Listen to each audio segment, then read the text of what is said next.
Welcome back to my channel స్నేహతో సరదాగా. ఎలా ఉన్నారండి? నేను చాలా బాగున్నాం. మీరు అందరు కూడా బాగుండాలని మనస్ఫూర్తిగా కోరుకున్నాను. మన రీసెంట్ గార్డెనింగ్ వీడియోకి చాలా మంచి రెస్పాన్స్ వచ్చింది. సో ఇవాల్టి వీడియోలో మనకి ఇండియన్ ప్లాంట్స్ దొరికే ఒక ప్లేస్ చూపించబోతున్నాను. అండ్ మా గార్డెన్ బెడ్స్ అప్గ్రేడ్ చేసామన్నమాట. అండ్ ట్రెల్లీస్ సెట్ చేసాము, వాటి గురించి కూడా షేర్ చేస్తాను. అండ్ నా లాస్ట్ వీడియోస్ లో ట్రెల్లీస్ డిఫరెంట్ గా సెట్ చేయొచ్చు and different garden bed use చేయొచ్చు అని కూడా చెప్పుకున్నాను కదా. వాటికి రిలేటెడ్ కొన్ని ఎగ్జాంపుల్ సెటప్స్ కూడా చూపిస్తాను. నా ఫ్రెండ్స్ డిఫరెంట్ గా సెట్ చేశారు. సో మీ అందరికి యూస్ఫుల్ అవుతుందని ఆ వీడియోస్ కూడా షేర్ చేస్తున్నాను. వీడియో లాస్ట్ దాకా చూసి మీకేమనిపించిందో తప్పకుండా కమెంట్ చేయండి. ఎవరికైనా యూస్ఫుల్ అనిపిస్తే మాత్రం వీడియో షేర్ చేయండి. నేను లాస్ట్ వీడియోలో చెప్పినట్లు మనం 100K రీచ్ అవ్వాలనేది టార్గెట్. మీ అందరి సపోర్ట్ లేని అది అవ్వదు. So please support to the channel and subscribe to the channel. మరి ఆలస్యం ఎందుకండి, లెట్స్ స్టార్ట్ ద వీడియో. మేము ఇండియన్ ప్లాంట్స్ కొందామని చెప్పి స్టార్ట్ అయిపోయాము. ఈ ప్లేస్ చాలా మంది చెప్పారు. లాస్ట్ ఇయర్ నేను నా ఫ్రెండ్స్ అడిగి తెప్పించుకున్నాను, కానీ నేనైతే ఫస్ట్ టైం వస్తున్నాను. ఇదే డాన్స్ నర్సరీ. ఇక్కడ లోకల్ ఏరియా వాళ్ళకైతే ఖచ్చితంగా ఈ పేరు తెలిసి ఉంటుంది. ఇంకా గార్డెనింగ్ లో ఉన్న వాళ్ళకైతే పక్కా తెలిసి ఉంటుంది. ఇక్కడ మన ఇండియన్ వెరైటీస్ చాలా దొరుకుతాయి. వాటితో పాటు రిమైనింగ్ వెరైటీస్ అన్ని కూడా ఉంటాయి అన్నమాట. ఫ్లవరింగ్ ప్లాంట్స్, ఫ్రూట్స్, ఇలా డిఫరెంట్ వెరైటీస్ ఉంటాయి. ఇప్పుడు ఈ సెక్షన్ చూస్తున్నారు కదా, ఇవన్నీ వెజిటబుల్స్ అండి. Different different types of vegetables. ఇక్కడ ఎంత పెద్దగా ఉంది కదా, ఇలాంటిది బ్యాక్ సైడ్ ఇంకొకటి ఉంది. అక్కడ సీడ్లింగ్స్ వేసి స్టార్ట్ చేశారంట. అట్ సైడ్ మనకు అలవ్ లేదు, ఇక్కడ మాత్రమే మనకు అలవ్ ఉంది. ఇంక ఇక్కడ చూస్తే మనకు చిల్లీస్ లో different different types of chillies, నేతి బీరకాయ, నార్మల్ బీరకాయ, సొరకాయ, పొట్లకాయ, వంకాయల్లో కూడా చిన్న వంకాయలు, పొడుగు వంకాయలు అండ్ పర్పుల్ కలర్ వంకాయలు, గ్రీన్ కలర్ వంకాయలు, ఎన్ని వెరైటీస్ ఉన్నాయంటే అన్ని వెరైటీస్ ఉన్నాయండి. నేనైతే ఒక్కటే ట్రై చేశాను. ఇంకా బెల్ పెప్పర్ లో కూడా red bell pepper, green bell pepper, yellow bell pepper, ఇలా డిఫరెంట్ వెరైటీస్ ఉంటాయంట. వాటిలో కూడా ఉన్నాయి. ఇంకా పచ్చి మిరపకాయల్లో కూడా ఎండు మిరపకాయలు అండ్ వాటిలో కూడా పొడుగు మిరపకాయలు, చిన్న మిరపకాయలు, లావు మిరపకాయలు డిఫరెంట్ ఉంటాయి కదా, అవి కూడా ఉన్నాయి. టొమాటోస్ లో అయితే ఇంకెన్ని వెరైటీస్ ఉన్నాయో. అండ్ ఇవి కాకుండా ఇంకొక సైడ్ చూస్తే మనకి తమలపాకు, వేపాకు, గోరింటాకు ఇలాంటివన్నీ ఉంటాయి కదా. ఇవేంటంటే బయట పెంచిన వింటర్ సీజన్ లో లోపలికి తీసుకొని వచ్చి జాగ్రత్తగా పెట్టుకోవాల్సి ఉంటుంది. సో ఇలాంటి వెరైటీస్ అన్ని కూడా ఉన్నాయి. ఓవరాల్ గా అయితే చాలా వాస్ట్ కలెక్షన్ ఉందండి. మేము కొంచెం కొంచెం ప్లేస్ వెతుక్కొని మనకి ఏ వెరైటీ కావాలి అని చెప్పి చూసుకొని రెగ్యులర్ గా తినే వెరైటీస్ పిక్ చేసుకున్నాం అనమాట. నా ఫ్రెండ్స్ ఆల్మోస్ట్ 15 తీసుకున్నారు. నేను జస్ట్ ఒక 3 ప్లాంట్స్ తీసుకున్నాను. ఇక్కడ ఏంటంటే ఒక ట్రే అండి, ఒక ట్రే $27 తీసుకుంటాడు. 18 వెరైటీస్ ఇస్తాడు అనమాట. సో మనం దాంట్లో సేమ్ వెరైటీ అయినా తీసుకోవచ్చు, మిక్స్ అండ్ మ్యాచ్ అయినా తీసుకోవచ్చు. మనం ఒక 5-6 వెరైటీ ఆఫ్ ప్లాంట్స్ పెట్టాలి అనుకుంటే ఆ 5-6 వెరైటీస్ 2 అలా తీసుకుంటే మనకు సరిపోతుంది కదా. లేదా ఫ్రెండ్స్ తో వెళ్ళామనుకోండి, షేర్ చేసుకోవచ్చు. నాకు ఎక్కువ అవసరం లేదని నేను నా ఫ్రెండ్ తో షేర్ చేసుకున్నాను. ఇంకా బయట వచ్చి చూస్తే ఒక సైడ్ ఏమో ఫుల్ రోజా పువ్వు మొక్కలు, ఇంకొక సైడ్ చిల్లీ మొక్కలు అయితే ఎన్ని ఉన్నాయో, ఇంకొక సైడ్ వచ్చి మంచిగా ఫ్రూట్స్, మన సపోటాలు, పీచ్, ప్లమ్ ఇలాంటివన్నీ ఉంటాయి కదా, అవన్నీ కూడా ఉన్నాయి. చాలా పెద్ద స్పేస్ అండి. ఇంకా డిఫరెంట్ డిఫరెంట్ ఫ్లవర్స్ ఉన్నాయి, క్యాక్టస్ మొక్కలు ఉన్నాయి, ఇంట్లో పెట్టుకోవాల్సిన చిన్న చిన్న ఇండోర్ డెకరేషన్ మొక్కలు ఉన్నాయి. వీటికి అంతే పెద్ద లైన్ ఉందండి.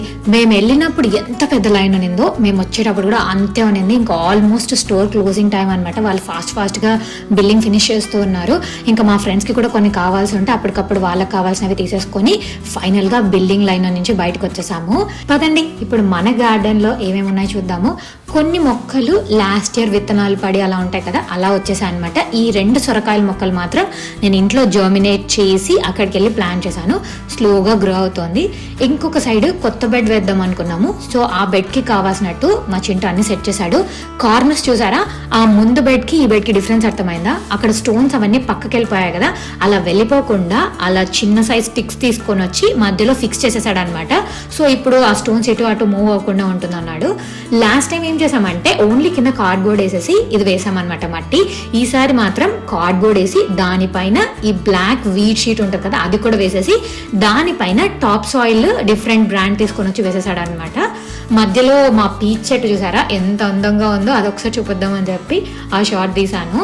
ఇంకా మొత్తము దీన్ని నింపడం అనేది పెద్ద ప్రాసెస్. తక్కువేం పడవండి. నేను ఆల్రెడీ నా ఫస్ట్ వీడియోలో చూపించాను కదా, ఇనిషియల్గా బెడ్ సెట్ చేసుకునేటప్పుడు ఏమేమి ఎన్నెన్ని కావాలి క్వాంటిటీస్ అని. ఆల్మోస్ట్ అంతే అయింది. ఈసారి ఏంటంటే వెడల్పుగా కాకుండా కొంచెం చిన్న సైజ్ చేసుకున్నాము. పొడిగి ఎక్కువైంది, వెడల్పు తగ్గించుకున్నాము. సో దట్ ఇటు సైడ్ నుంచి అటు సైడ్ నుంచి పెట్టుకున్న అన్ని ప్లాంట్స్ ని మనము ఈజీగా హ్యాండిల్ చేయొచ్చు అని చెప్పి. ఇది ఇంట్లో నా సీడ్స్ గ్రోయింగ్. నేను ఆల్రెడీ ఆ కిట్ గురించి కూడా షేర్ చేశాను. మీరు ఆ వీడియో చూడకుండా ఒకసారి వెళ్ళి షార్ట్ వీడియో చూడండి. ఇంకా నైట్ టైం అయితే మాకు కొంచెం పాప పడుకున్నాక ఫ్రీగా ఉంటుంది కదా, సో ఇంకా చీకట్లో వెళ్ళి మేము మొత్తము పైన miracle grow soil and cow dung అన్ని మిక్స్ చేసేసి మొత్తం సెట్ చేసేసాము. ఎందుకంటే ప్లాంట్స్ ఇప్పుడే నాటితేనే కొంచెం గ్రో అవుతాయి. ఇంకా ఫుల్ పీక్ ఎండలు వస్తే అప్పుడు గ్రో అవ్వండి. అందుకు ఇవి బెడ్లో వేసాక బెడ్ కొంచెం సెట్ అవ్వాలి కదా, టైం కావాలి కదా, ఇవన్నిటికీ కష్టం అని చెప్పి ఇంకా నైట్ టైం ఇంకెళ్ళేసి ఇలా మొత్తం ఆ బెడ్ అయితే సెట్ చేసేసాము. అనుకోకుండా దీని నెక్స్ట్ డేనే మాకు ఫుల్ వర్షం పడింది. ఇంకా అలా అలా బెడ్ అయితే ఇప్పుడు సెట్ అవుతూ ఉంది. దీంట్లో ఆల్రెడీ నేను కొన్ని ప్లాంట్స్ అయితే నాటేశాను, అది ముందు ముందు నేను మీకు చూపిస్తాను. సో ఈ దానికి పక్కనే నేను ఇంకొక ట్రెల్లీ సెట్ చేసాను అనమాట. సో దట్ అన్ని పాకేవి ఒకటే సైడ్ కాకుండా డిఫరెంట్ ఏరియాస్లో పెట్టుకుంటే మనకి గుబురుగా ఉండకుండా నీట్గా ఉంటుంది అని చెప్పి అనుకున్నాము. ఇంకా కొన్ని గోంగూర మొక్కలు అండ్ ఓక్రా మొక్కలు నేను ఇంట్లో సీడ్స్ వేసి సీడ్స్లో నుంచి పెంచాను. వాటిని ఇక్కడ నాటుదాం అని చెప్పి ఫస్ట్ కొంచెము ఎగ్ షెల్స్ ఉంటాయి కదా, ఆ పౌడర్ వేసేసి దాని తర్వాత అవి అలాగే పెట్టేస్తున్నాను అనమాట. ఇవి ఇంకా చిన్నగా ఉన్నాయండి, వీటికి ట్రూ లీవ్స్ రాలేదు. బట్ ఏంటంటే సడన్గా క్లైమేట్లో చేంజెస్ వల్ల అవి వంగిపోవడము, ఆకులు వాడిపోవడం అలా అవుతున్నాయి. సరే డైరెక్ట్గా పెట్టేద్దాము, ఏవి సర్వైవ్ అవుతాయో అవి అవ్వని, లేకపోతే ఇంకా మళ్ళీ ప్లాంట్స్ తీసుకొని వచ్చి నాటేసుకుందాం అనుకున్నాము. సో ఇంకా అక్కడక్కడ గ్యాప్స్ పెట్టి నాటేసామన్నమాట. నార్మల్గా అయితే ఒక బెండకాయ మొక్కకి ఇంకో బెండకాయ మొక్కకి 1 feet పెట్టాలన్నారు. సో పెట్టాము ప్రస్తుతానికి. బట్ వీటిలో ఎన్ని సర్వైవ్ అవుతాయో తెలియదు కదా, దాన్ని బట్టి మరీ దగ్గరగా వస్తే దాన్ని మళ్ళీ రీప్లాంటింగ్ చేయడమా ఏదో ఒకటి చేయాలి.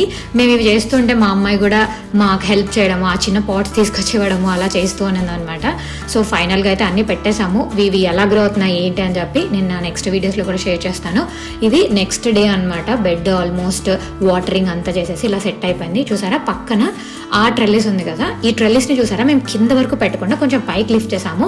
సో దట్ కిందికి ఎక్కువ వేస్ట్ అయిపోకుండా ఉంటుందని చెప్పి ఈసారి ఇలా ట్రై చేసాము. ఇవి నేను లాస్ట్ నా వీడియోలో చెప్పినట్లు డిఫరెంట్ టైప్స్ ఆఫ్ బెడ్స్. మా ఇంట్లో చూసినవి వుడ్ కదా, ఇది వచ్చి గ్యాల్వనైజ్డ్ బెడ్ అంటారు అనమాట. నేను నా ఫస్ట్ వీడియోలో చెప్పాను, మీరు ఒకసారి ఆ వీడియో చూడకపోతే నేను ఇక్కడ ట్యాగ్ చేస్తాను, వెళ్ళి చూడండి. వీళ్ళు చూసారా ఇంకొక ఫ్రెండ్స్ ఈ గ్యాల్వనైజ్డ్ బెడ్కి ఇటు సైడ్ అటు సైడ్ ట్రెల్లీస్ ఇలా మొత్తం ఇలా పెట్టేశారు అనమాట. సో ఇలా కూడా సెట్ చేసుకోవచ్చు. డిఫరెంట్ వేస్ మీకు చూపిస్తే మీకు ఐడియా వస్తుంది కదా అని చూపిస్తున్నాను. ఇది ఇంకొకరు గ్యాల్వనైజ్డ్ బెడ్కి పైన ఇలా ఫ్లాట్గా పెట్టేశారనమాట ట్రెల్లీస్. సో మీ ఏరియాని బట్టి మీరు ఎలాంటి బెడ్స్ వేసుకుంటున్నారో వాటికి ఎలాంటివి పెడితే బాగుంటుందో ఆప్ట్ చేసేసుకొని మంచిగా సెట్ చేసేసుకోండి. అదండి వీడియో. మీరు ఇండియన్ ప్లాంట్స్ తీసుకోవాలనుకున్నారు, మీకు దగ్గరలో డాన్స్ ఉంటే వెళ్ళి తప్పకుండా ట్రై చేయండి. లేకుండా ఇంకా చాలా నర్సరీస్ ఉంటాయి, కొంచెం ఎంక్వైరీ చేయండి మన ఇండియన్ వెరైటీస్ ఎక్కడ దొరుకుతాయని చెప్పి. బట్ కొంచెం పెద్ద ప్లాంట్సే తెచ్చుకోండి, అవైతేనే కొంచెం సర్వైవ్ అవుతాయి. మరీ చిన్న ప్లాంట్స్ తెచ్చుకుంటే ఈ క్లైమేట్ ఎప్పుడు ఎలా ఉంటుందో తెలియదు కదా, సో వాటికి విత్ స్టాండ్ అయ్యి పెద్దగా అవడం అనేది కొంచెం ఛాలెంజింగ్ అనిపించింది నా ఎక్స్పీరియన్స్ తో. మళ్ళీ ఇంకో కొత్త వీడియోతో మేము ముందుకు వచ్చేస్తాను. Until then take care, bye bye, have a happy day ahead అండి.